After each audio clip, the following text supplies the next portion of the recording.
Pengetahuan yang banyak dan gelar akademik yang tinggi tanpa pengertian yang mendalam dan wawasan yang luas, maka itu semua tidak akan bermanfaat. Karena manfaat dari pengetahuan yang kita timba dari sekolah atau mungkin dari pendidikan yang kita lalui atau yang kita tekuni, juga gelar akademik yang tinggi yang kita raih dengan begitu rupa agar supaya prestasi kita akan menjadi tampak baik di mata orang lain, maka keduanya itu masih belum cukup. Keduanya itu hanya akan menjadi gelar, semata hanya gelar, pengetahuan semata hanya pengetahuan. Tetapi dua hal lain yang dibutuhkan untuk orang yang berpengetahuan banyak dan bergelar akademik yang tinggi adalah pengertian yang mendalam dan wawasan yang luas. Karena disinilah apa yang dia dapatkan sebagai ilmu atau pengetahuan yang memenuhi kepala mereka, begitu pula gelar akademik yang didapatkan itu baru akan bermanfaat ketika apa yang dia ketahui dan apa yang dia raih dalam gelar akademik yang ada itu menjadi berkat buat orang lain. Dalam arti bahwa segala apa yang diketahui itu diberikan sebagai saluran untuk orang juga ikut mengetahui dan mendapatkan manfaat dari apa yang diketahui itu. Begitu pula berkaitan dengan iman percaya kita. Iman bukan sekedar pengetahuan belaka. Kita tahu ini, kita tahu itu. Dan iman juga bukan sekedar bicara soal gelar, bicara soal satu prestasi di dalam kehidupan seseorang. Perlu ada pengertian dan wawasan. Pengertian yang dalam dan wawasan yang luas. Yang keduanya hanya bisa kita dapatkan bila kita memohonkan kepada Tuhan karuniakan hikmat kepada kita. Sehingga dengan hikmat itu, dengan bijaksana yang dari Tuhan, maka pengetahuan yang banyak dan gelar akademik yang tinggi itu tidak menjadi alat untuk kepongahan atau kebanggaan diri, tapi justru menjadi berkat buat orang lain karena diimbuhi dengan pengertian yang mendalam dan wawasan yang luas.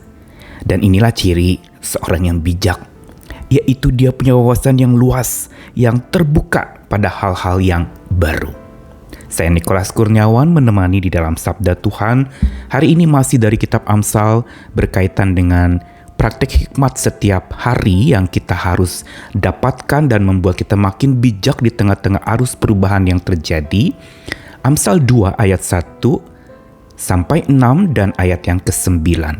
Hai anakku, jikalau engkau menerima perkataanku dan menyimpan perintahku dalam hatimu, sehingga telingamu memperhatikan hikmat, dan engkau mencenderungkan hatimu pada kepandaian, ya jikalau engkau berseru pada pengertian dan menunjukkan suaramu kepada kepandaian, jikalau engkau mencarinya seperti mencari perak dan mengejarnya seperti mengejar harta terpendam, maka engkau akan beroleh pengertian tentang takut akan Tuhan dan mendapat pengenalan akan Allah. Karena Tuhanlah yang memberikan hikmat, dari mulutnya lah datang pengetahuan dan kepandaian. Maka engkau akan mengerti tentang kebenaran, keadilan, dan kejujuran, bahkan setiap jalan yang baik. Amsal 2 berbicara tentang faidah hikmat, yaitu bagaimana hikmat itu bisa berfungsi. Dan inilah tujuan atau misi Tuhan dalam memberikan hikmat kepada orang-orang percaya, agar supaya misi dan kasih Tuhan itu tersampaikan kepada banyak orang dengan cara yang bijak. Dan cara yang bijak itu bukan saja satu, dua, tapi banyak cara yang harusnya kita sampaikan kepada orang sesuai dengan konteks pergumulannya masing-masing. Karena itulah kita tidak bisa punya pikiran yang cupet dan sempit ketika memandang seseorang, apalagi orang yang berbeda pandangan dengan kita. Seringkali kita menganggap bahwa orang yang berbeda pandangan dengan kita, dia ada di seberang kita dan kita tidak pernah akan terjembatani.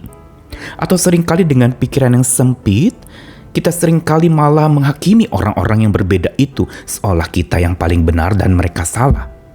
Padahal pembelajaran untuk mencapai kebenaran adalah proses seumur hidup yang tidak semata ditandai dengan gelar akademik atau prestasi yang tinggi atau pengetahuan yang banyak yang dimiliki seseorang.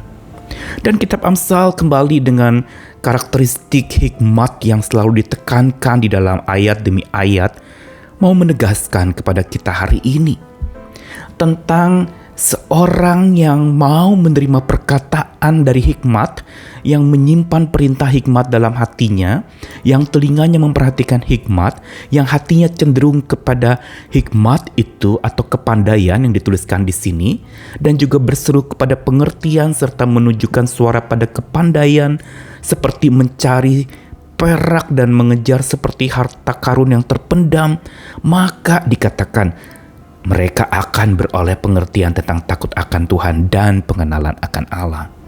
Karena Tuhanlah yang memberi hikmat. Dari mulutnya lah datang pengetahuan dan kepandaian. Ini ingin memberitahukan kepada setiap kita bahwa untuk supaya kita bisa berhikmat, memang satu-satunya sumber hikmat kita adalah Tuhan yang mengetahui segalanya. Kita hanya mengetahui sebagian. Dan dalam kondisi yang memang serba sulit ini, kita mencoba mereka-reka dengan pengertian kita, bahkan dengan prediksi-prediksi yang kita buat sendiri yang menganggap ini akan begini, masa depan akan begitu, dan berbagai macam argumen serta pandangan dikemukakan. Tetapi Tuhan ingatkan lewat Amsal ini, Tuhan yang memberi hikmat. Dari mulutnya pengetahuan itu datang, bukan itu kekuatan kita. Begitu pula kepandaian dari mulut Tuhan itu berasal. Dan ujungnya orang yang sungguh-sungguh dikerubungi oleh hikmat Tuhan. Ada dua hal dikatakan di sini. Mereka akan beroleh pengertian tentang takut akan Tuhan dan mendapat pengenalan akan Allah. Berarti bahwa pengertian mereka akan makin kuat, makin luas, makin dalam karena berangkat dari takut akan Tuhan yang sama sekali tidak punya keinginan untuk menghakimi siapapun. Yang takut akan Tuhan dan membuat pengenalan akan Allah itu menjadi makin bertambah dalam pengertian yang benar itu.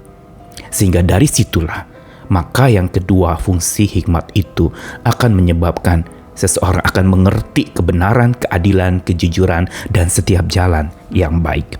Hari ini mungkin kita mereka-reka jalan dari kehidupan kita yang sedang dihantam berbagai macam pergumulan, kondisi bumi yang makin memburuk, cuaca ekstrim yang sedang melanda, sakit penyakit yang belum kunjung usai. Ada yang prediksi bahwa memang ini akhir dari sebuah gelombang, tetapi bukankah kita juga masih berperang dan bergumul dengan cuaca ekstrim yang sedang terjadi?